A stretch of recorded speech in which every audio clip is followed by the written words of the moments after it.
Everyone, this is Prerna and welcome to my channel Prerna talkies. Well, आज का video बहुत ही खास होने वाला है और बहुत ही इंटरेस्टिंग होने वाला है क्योंकि आज मेरे साथ मौजूद है ताम मूवी के director, producer and writer Vishwanath Tiwari. जी हाँ, बहुत मजा आने वाला है, आई एम श्योर। तो सबसे पहले welcome to my channel Vishwanath ji. Thank you Prerna, thank you. तो विश्वनाथ, सबसे पहले congratulation for your upcoming movie Taam. अच्छा, ये बताइए ओके। ताम शब्द का अर्थ क्या है? ताम हमारे संस्कृत भाषा से लिया गया है। ताम का अर्थ है तम से। तम जो है किसी भी इंसान में जब बढ़ता है तो वो उसका विकास के साथ विनाश करता है।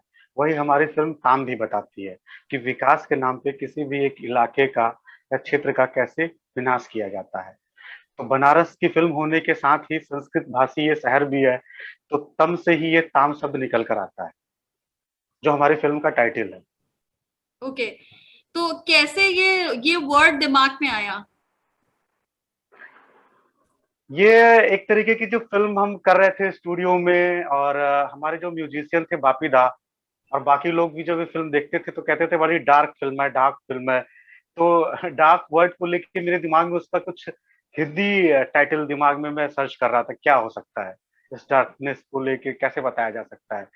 और बनारस में मैं पढ़ा था अक्सर, तम वर्ड मेरे दिमाग में था तो तम से ताम बना। अच्छा, मतलब बेसिकली आप बनारस से ही हैं? जी, बेसिकली मैं बनारस से ही हूँ। और बनारस में भी पक्का महाल, वो क्षेत्र जो पक्का बनारस कहा जाता है, जो पुराना शहर था, उससे कनेक्ट हूँ और वहां का रहने वाला हूँ, एकदम घाट गंगा किनारे। वाह। ओके, वेल, ये बताइए कि ये कहानी किस चीज के बारे में, किस शहर के बारे में है और क्या है स्टोरी इसके पीछे? बनारस विश्व का जैसा प्राचीन शहर है, उस बनारस राइट। शहर की कहानी है ये। ओके। बनारस में गवर्नमेंट एक प्लान लाता है जिससे कुछ इलाके का अधिग्रहण करता है। हम्म। वहां जो भी घटना घटती है उससे जुड़ी हुई एक कहानी है। ये 75 साल के उमा महाराज, जिनको उसी सरकारी अधिग्रहण के खिलाफ अपने मकान को खाली करना पड़ता है, जिसके हम्म। कारण उनकी मौत हो जाती है। और उसी के पीछे का दर्द है हम्म। पूरी कहानी फिल्म की। तो काफी काफी सीरियस इशू आपने उठाया इस चीज को लेके, कैसे दिमाग में आया कि बिल्कुल जी, बिल्कुल बिल्कुल।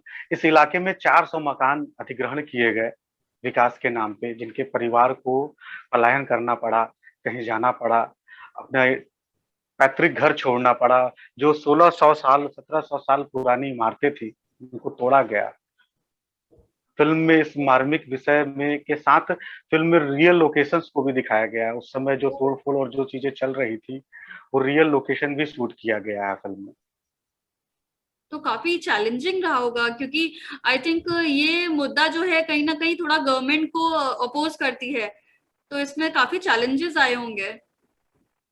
चैलेंज तो बेसिकली है ही है, किसी भी काम को अगर सत्यता से दिखाया जाए, ट्रांसपेरेंसी को। गवर्नमेंट अगर कहती है कि ये विकास का पक्ष है, तो विकास का दूसरा पक्ष भी तो होता है। हमारी फिल्म उसी दूसरे पक्ष को बताती है। अच्छा, ये बताइए इस मूवी को बनाने के पीछे क्या रीजन रहा?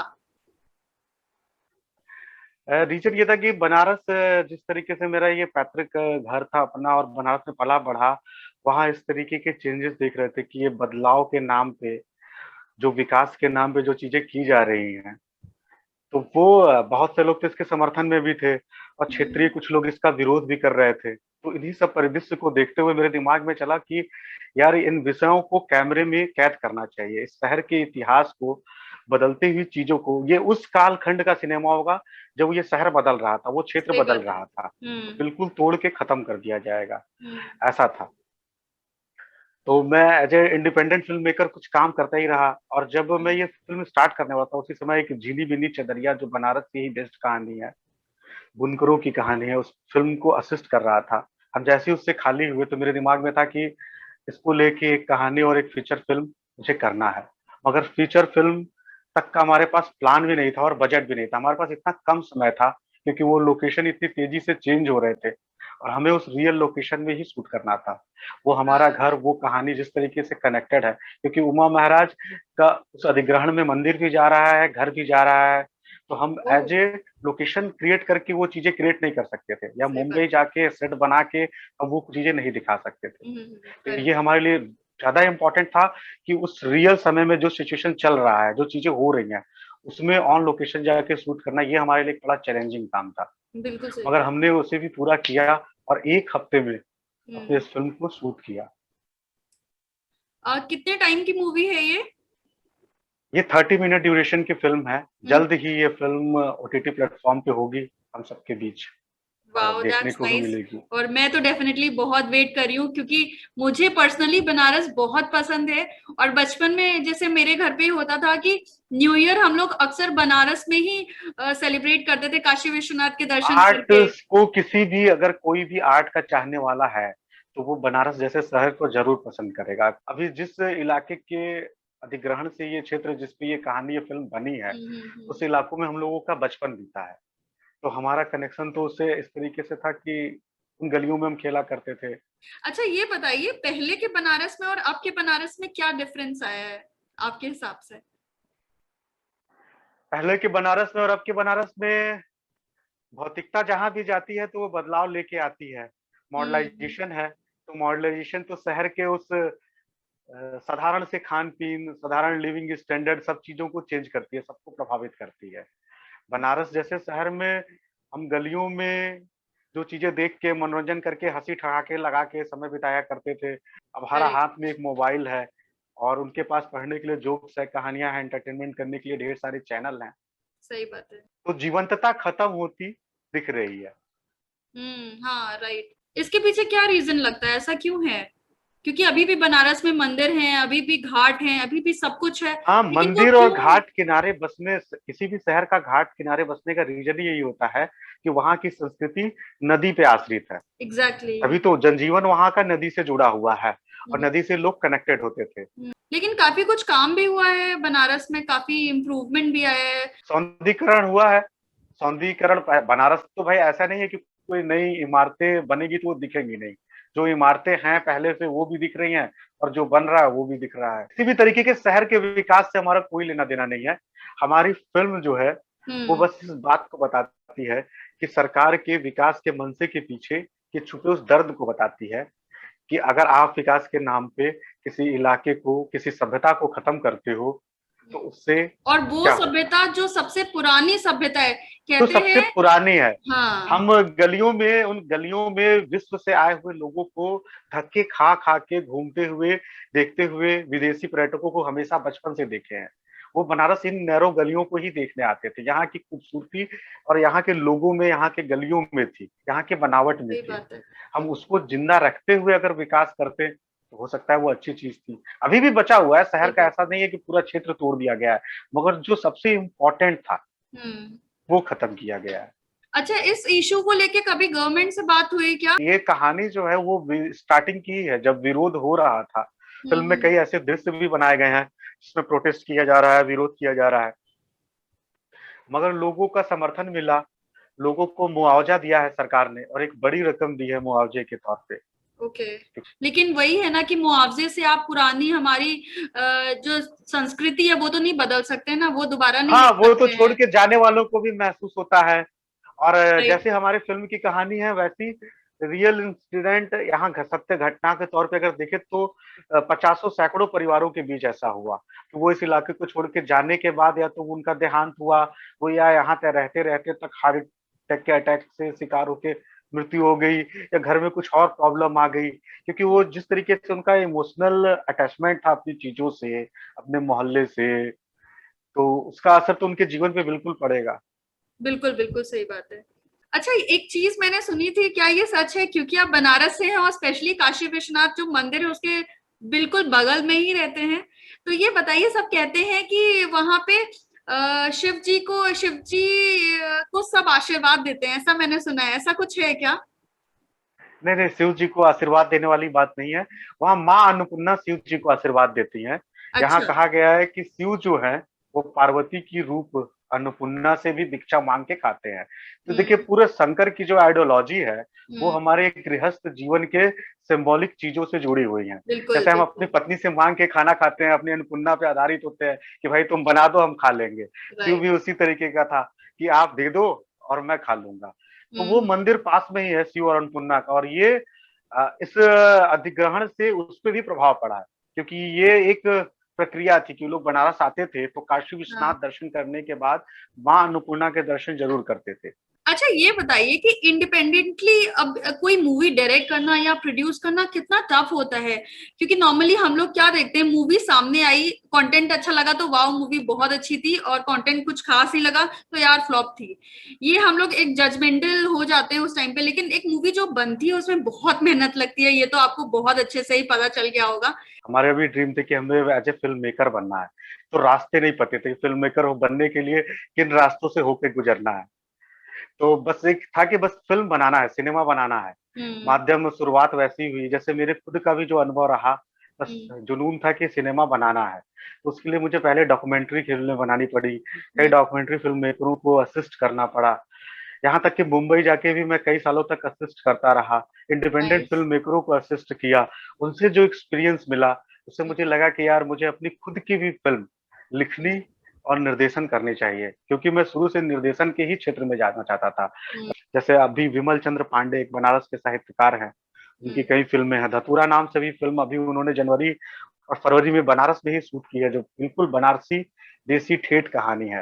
वो अच्छा। जल्द ही दर्शकों को किसी बड़े प्लेटफॉर्म पे देखने को मिलेगी। मेरे पास अगर कोई मेरे दोस्त या इंडिपेंडेंट फिल्म मेकर आते थे, कहते थे यार फिल्म बनानी है, बनारस इतनी प्यारी जगह है, इतना खूबसूरत अच्छा है, लोकेशन है, तो मेरे अंदर का एक्साइटमेंट ये होता था, हाँ यार बस कर लेते हैं।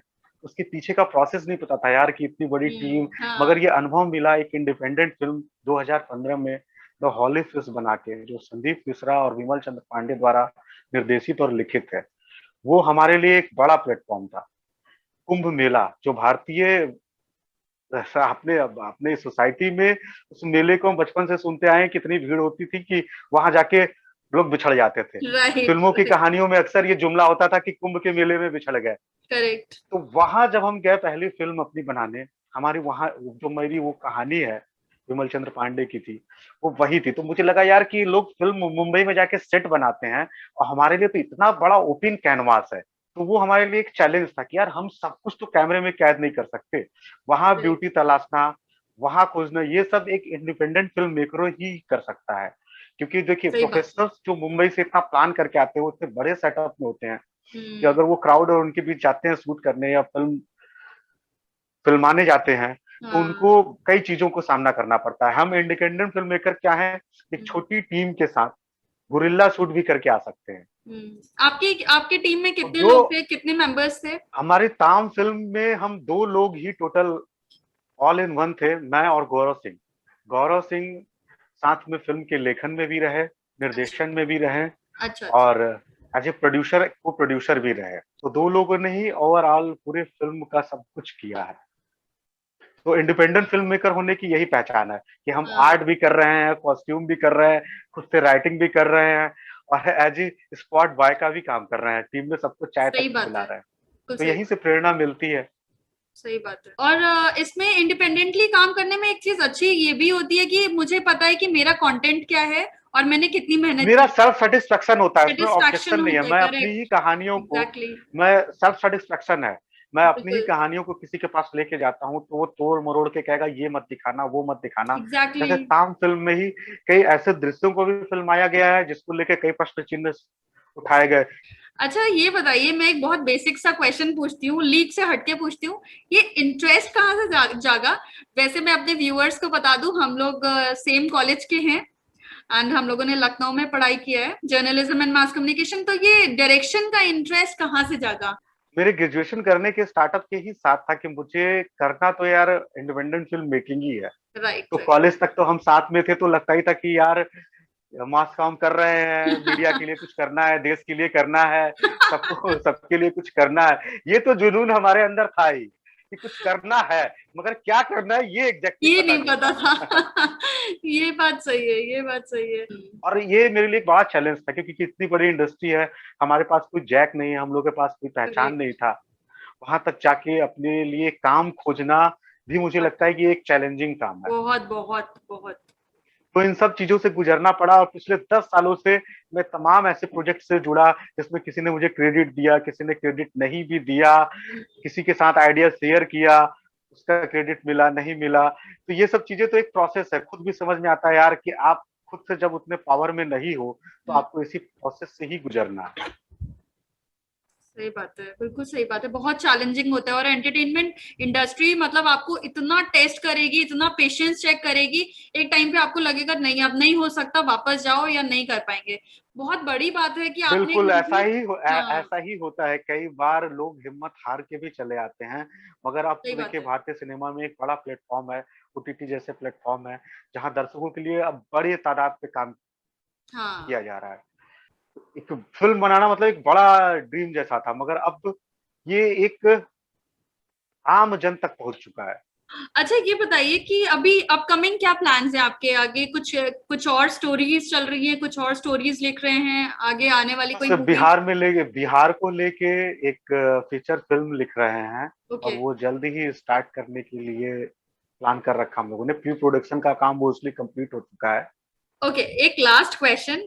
आपकी मूवी अगर कोई देखे तो क्यों देखे? क्योंकि बनारस पे तो बहुत सारे लोगों ने मूवी बनाई है और बहुत अलग अलग कंटेंट पे है, तो एक ऐसी चीज जो। बिल्कुल बिल्कुल आपका बिल्कुल सही सवाल है। बनारस से अलग अलग कंटेंट पे आज भी फिल्में बनती हैं, यहाँ तक कि हिंदी सिनेमा के साथ साउथ की फिल्में बनारस में उससे भी ज्यादा बनती हैं। हम्म। मगर जब हम हिंदी सिनेमा की बात करते हैं तो मसान से पहले तक बनारस की पहचान वैसी नहीं थी, जो एक मसान हिंदी फिल्म हम देखे थे। हम्म।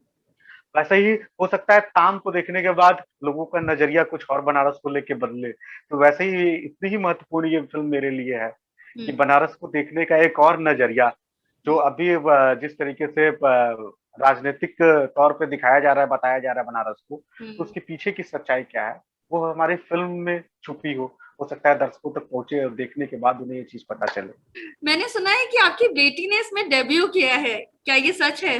नहीं नहीं, मेरी बेटी ने नहीं, मेरी बेटी ने अभी एक धतूरा नाम की फीचर फिल्म है, विमल चंद्र पांडे और संदीप मिश्रा द्वारा अच्छा। निर्देशित, उसमें मेरी बेटी अभी 6 साल की है अर्ना, उसने डेब्यू किया। वो फिल्म जल्द ही किसी बड़े ओटीटी प्लेटफॉर्म पे आने वाली है। वाओ, उसके पोस्ट नाइस। प्रोडक्शन का काम मुंबई में चल रहा है और दोनों डायरेक्टर भी अभी वही है।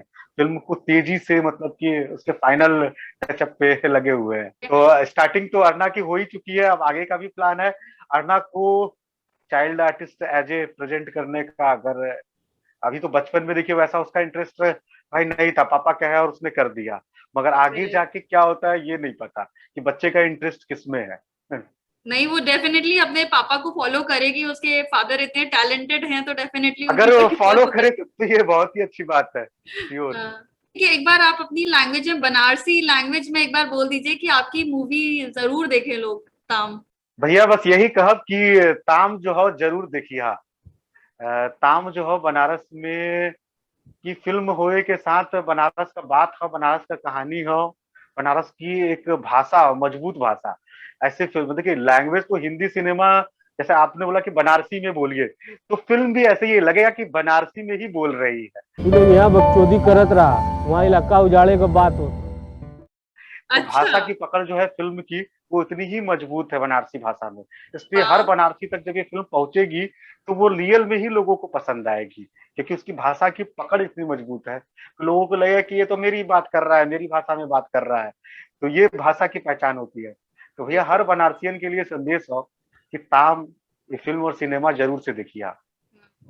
वेल विश्वनाथ, मुझे बहुत अच्छा लगा आपसे बात कर कर, क्योंकि बनारस के बारे में जानना किसको नहीं पसंद है। आई विश, मैं भगवान से यही प्रार्थना करूंगी कि आपकी मूवी सुपर डुपर हिट हो जाए और आगे आने वाले टाइम में आपके रास्ते खुले। And thank you so much अपना टाइम देने के लिए, क्योंकि आजकल आप बहुत बिजी हैं। मैंने और भी चीजों में देखा है कि आप हर जगह इंटरव्यूज एंड ऑल दैट उसमें बिजी हैं। And yes, this is all about today's video.